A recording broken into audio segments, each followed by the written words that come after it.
All right, guys, well, I am down here at Holly Springs Tactical Gun Range, located in Mooresboro, North Carolina, to go over a much requested video of comparing an AR-9 to a Ruger PCC to a Kel-Tec Sub-2000. Now, these guys have a lot of similarities in the fact that they're a 9mm carbine with a 16-inch barrel, but they have a wide variety of features that makes each of them unique.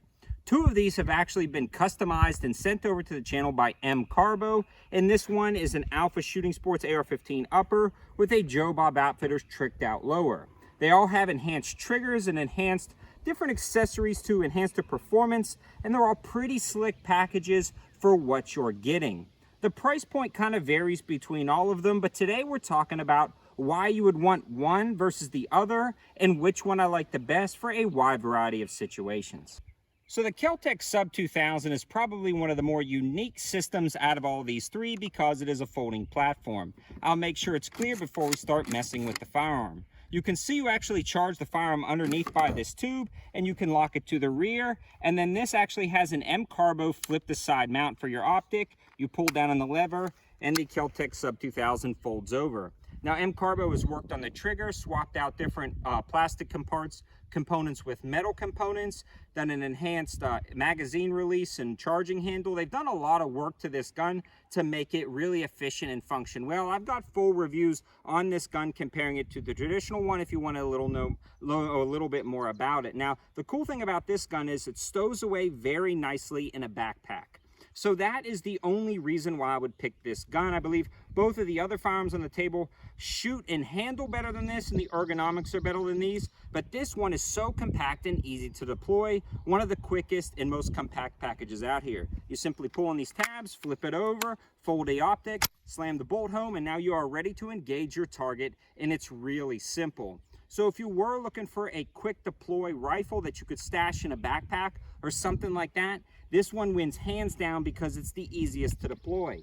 The next one that's trying to fill the role is the Ruger PCC because it does have a quick detached barrel system. But let's talk about why this is good for a more longer term storage handling, maybe shipping it or transporting it somewhere. But this one definitely deploys quicker in a defensive scenario. So the Ruger PCC has been tricked out by M-CARBO, and this is their latest offering. And again, I've got a full review and overview on all the components they installed. In the stock configurations, all of these are going to be just a little bit slower shooting, and when M-CARBO tricks these out, they do a good job with American-made components. What makes the Ruger unique is the fact that it's got a quick detached barrel system that you can slide up right here, rotate, and it comes right off. You put the barrel back in, and it locks back home. So this is pretty easy to deploy, but it's not quite as easy to deploy as the Kel-Tec Sub-2000. In a stressful scenario, I found that this can be a little bit more challenging than the Kel-Tec. So what I would recommend, though, is having something like this if you wanted to break it down for a backpack gun or kind of a truck gun to kind of store it away, but you may not be able to deploy it quite as quickly.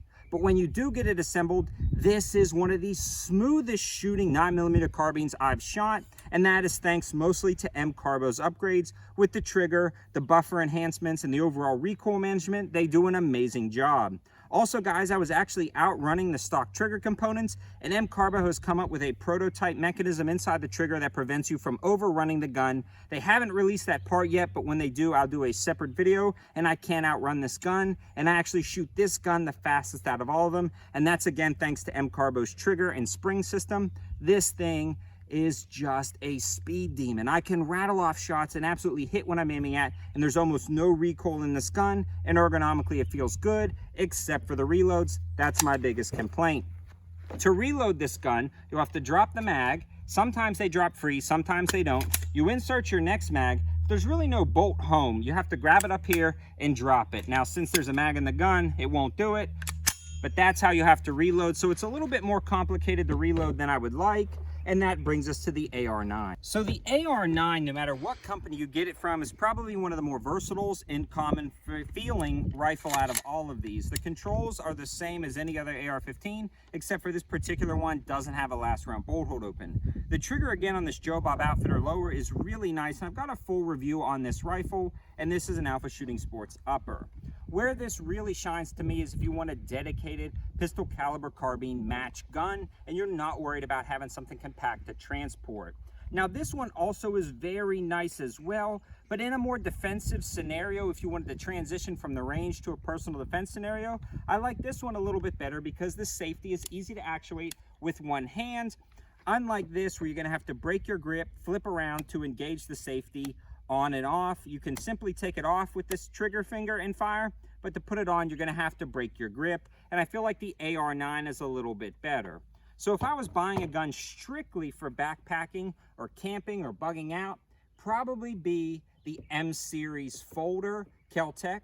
If I was looking for a primarily just a range gun for competitions that I may want to travel around with, it'd probably be the Ruger PCC. And if I was looking for a hybrid between a range gun and a personal defense gun, I would take a look at the AR-9. Now this is just my humble opinion, and again, I have full reviews on all of these firearms, so let me know your thoughts in the comments below. Do you own any of these, and what do you like about them, and what don't you like about them? Let's have a civil discussion in the comments below. And again, a huge shout out to Holly Springs Tactical Gun Range for letting us shoot down here, and a huge shout out for M-CARBO for providing both of these firearms, and Alpha Shooting Sports and Joe Bob Outfitters for this one. Thanks for watching, guys. Have a good one.